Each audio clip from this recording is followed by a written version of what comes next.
He watched her, from the corner of the room, for years, never daring to speak, never daring to tell her.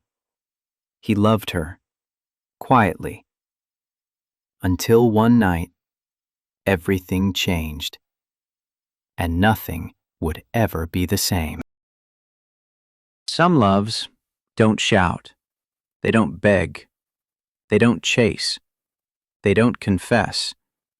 They simply wait, and sometimes they wait too long. I met Amelia when we were 9 years old. She moved into the small brown house across the street one quiet summer morning. I remember standing by my bedroom window, watching her step out of the car. She was holding a box almost bigger than her arms. She looked lost. But she smiled anyway. That smile followed me for the next 17 years. We became friends the way children do, naturally, effortlessly. We walked to school together, shared lunches, rode our bicycles until the streetlights came on. Everyone said we were inseparable. What they didn't know was that I loved her. Not the loud kind of love, not the kind that demands attention, but the quiet kind, the kind that watches from the corner of the room, the kind that sacrifices, the kind that never asks for anything in return. When Amelia cried, I stayed. When she laughed, I memorized the sound. When she talked about other boys, I smiled and pretended my heart wasn't breaking. By the time we were teenagers, everyone assumed we were dating. We weren't, because I was afraid that if I told her the truth, I'd lose her, afraid that silence was safer than rejection, afraid that love, spoken out loud, would disappear. So I stayed quiet, and she stayed close. Until one evening changed everything. It was raining that night, hard, the kind of rain that makes the world feel smaller. Amelia knocked on my door just after 9 p.m. Her eyes were red. She didn't sit down, she just stood there and said, "I'm leaving." My heart stopped. She told me she had been accepted into a university 3 states away, a full scholarship, a new life. She was excited and terrified. I wanted to say something, anything. "I love you. Don't go. Take me with you." But instead, I said the one sentence I will regret for the rest of my life. "That's great. I'm happy for you." She looked at me, not angry, not sad, just waiting, like she was hoping I'd stop her, like she was giving me one last chance. Then she smiled, that same smile from when we were 9, and she walked away. I didn't know it then, but that was the moment I lost her. Not because she left, but because I stayed silent. After Amelia left, the house across the street went quiet. The windows stayed closed. The lights rarely came on. And every morning, I still looked out of my bedroom window, even though I knew she wouldn't be there. The first week was the hardest. Every sound felt like her. A car door closing, footsteps, laughter from down the street. I kept thinking she'd come back, that maybe she forgot something, or maybe she realized she shouldn't have left.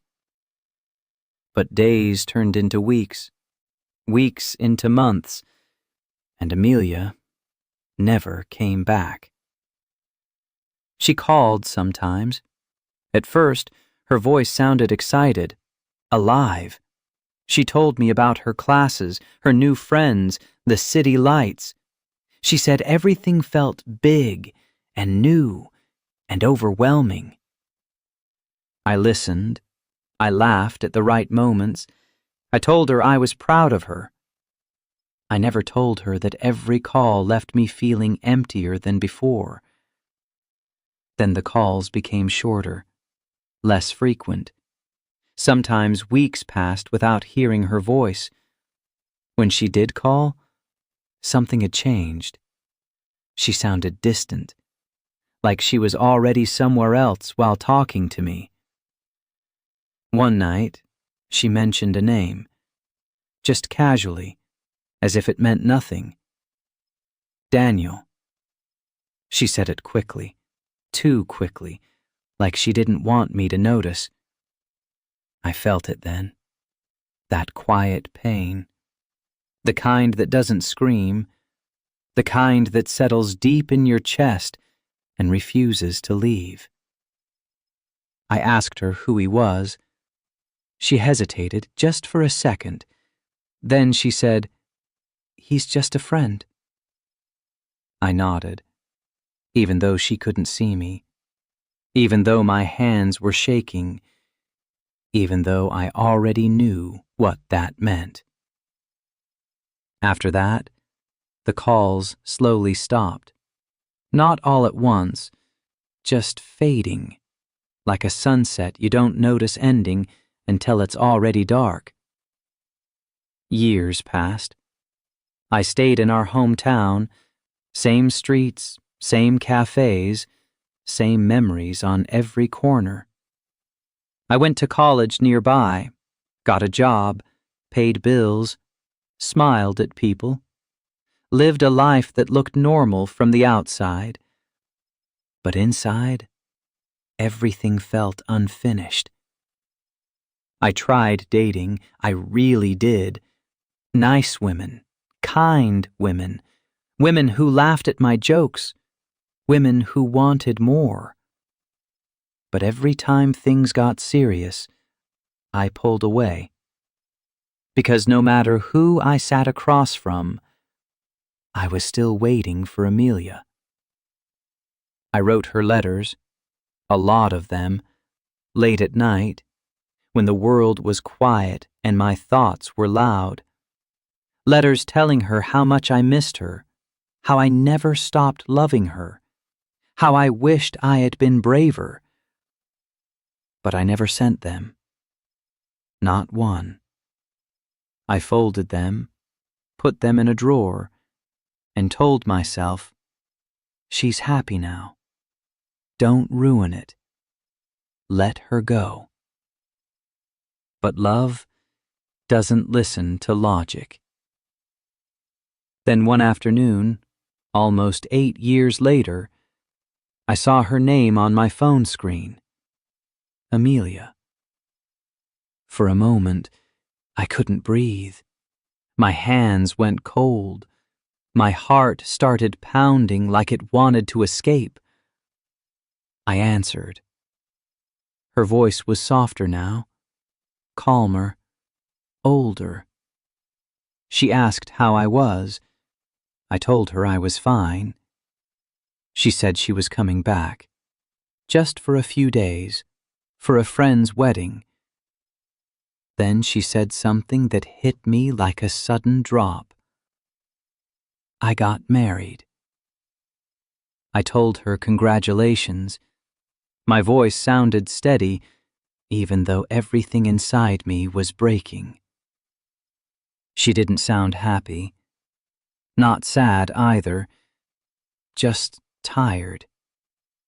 She asked if we could meet, just to talk, just like old times.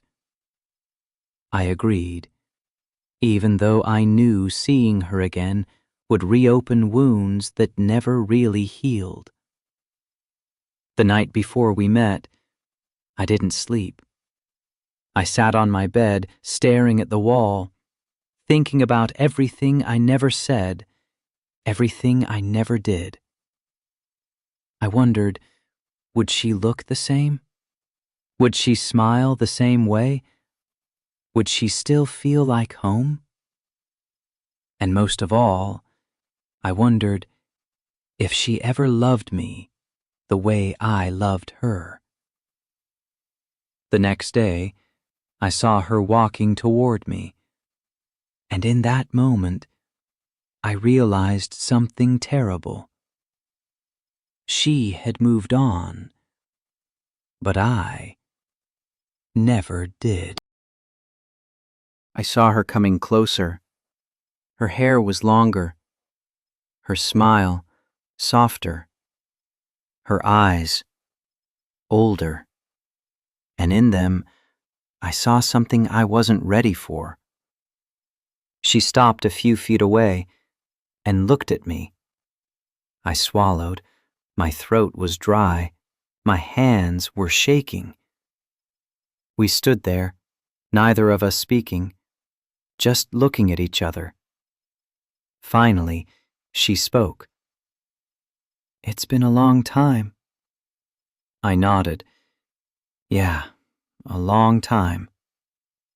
There was silence again, heavy, thick, painful. She smiled faintly. "I don't know why I did it, why I waited so long. I wanted to say, 'I love you. I've always loved you. I never stopped.' But the words, they wouldn't come out." She looked down and then back up. "I got married. I wanted you to be there, but I was scared." I felt it then, the regret, biting, sharp, endless. I could feel the years I wasted, the words I never said, the moments I let slip away. She reached out, just her hand, and I wanted to hold it. I wanted to never let go, but I didn't. We walked together, slowly, through the park, past the old streets, the places we used to go. I wanted to tell her everything, the letters I wrote, the nights I stayed awake thinking of her, the life I imagined with her. But every time I opened my mouth, nothing came out, only silence. She laughed softly, and I realized that laughter, once mine, was now someone else's. We talked about old memories, safe memories, nothing too deep, nothing that could break the fragile moment. Then she looked at me. "I need to tell you something. I should have told you a long time ago." Her eyes filled with tears. "I love you. I always have." But it was too late. I'm married. I'm sorry. I felt my chest tighten, like a hand squeezing my heart. The words I waited so long to say came too late. We sat on a bench, silently, watching the sunset, the sky bleeding orange and red. I wanted to cry. I wanted to scream. I wanted to tell her she didn't have to go. But I didn't. All I could do was sit there and feel the love and the regret and the years I lost. Finally, she stood up. "I have to go." We hugged. One hug, the kind that says everything and nothing. She walked away, and I watched, knowing that moment was all I would ever have. I sat there long after she left. The park was empty, the air cold, the world quiet. I realized then that love doesn't always get a happy ending. Sometimes it leaves you with silence and memories and the ache of what could have been. And even though she was gone, a part of me would never let go, would never stop loving, would never stop waiting.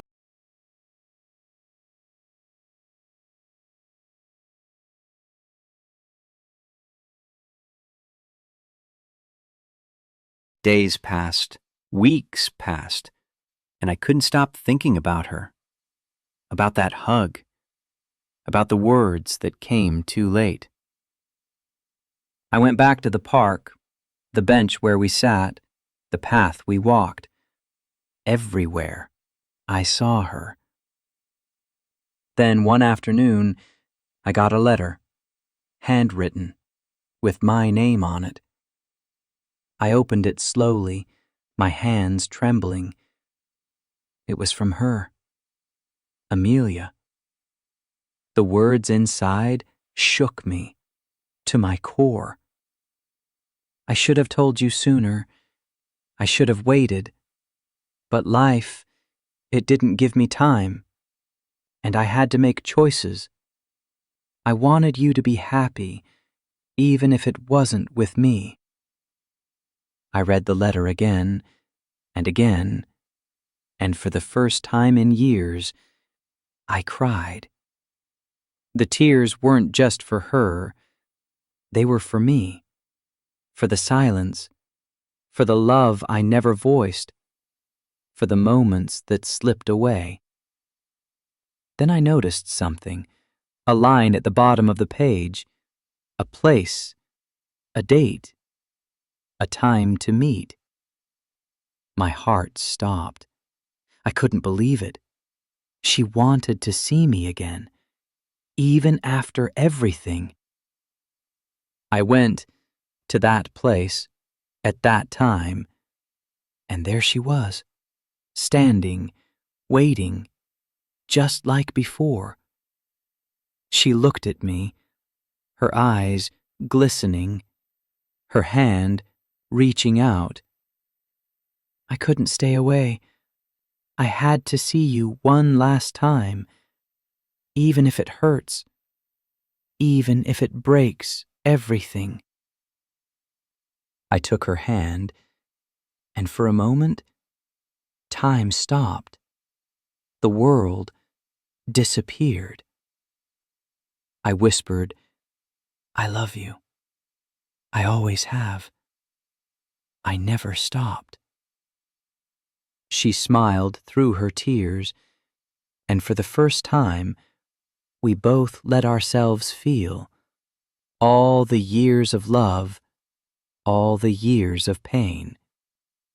But then, reality hit.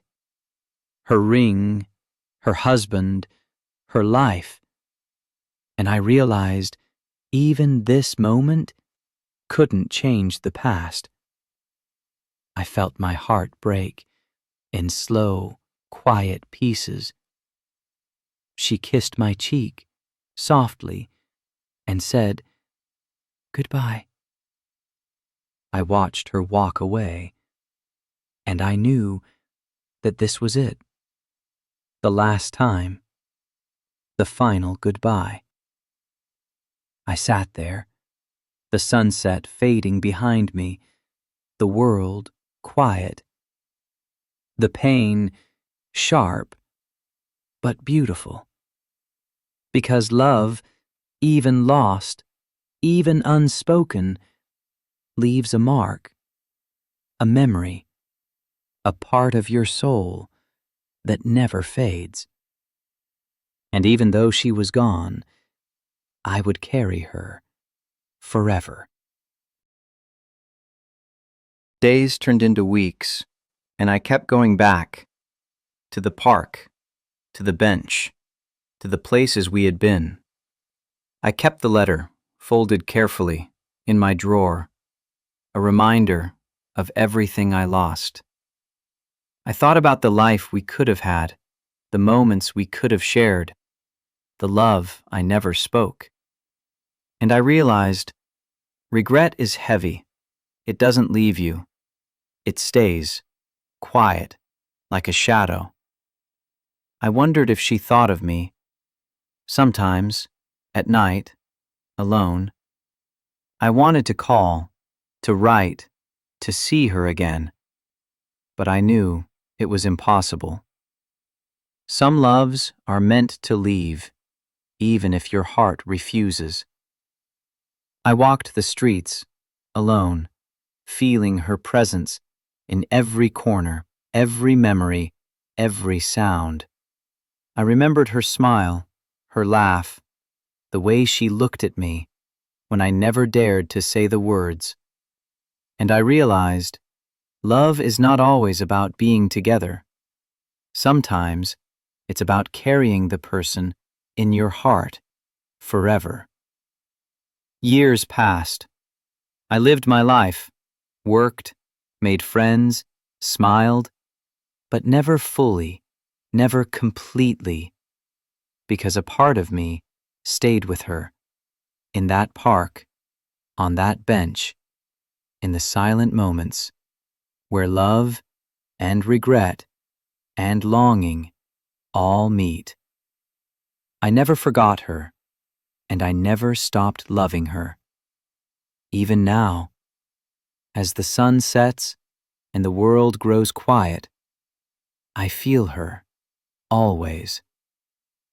And maybe that is enough, because some love is not meant to end. It is meant to last, even in silence, even in sorrow, even in regret.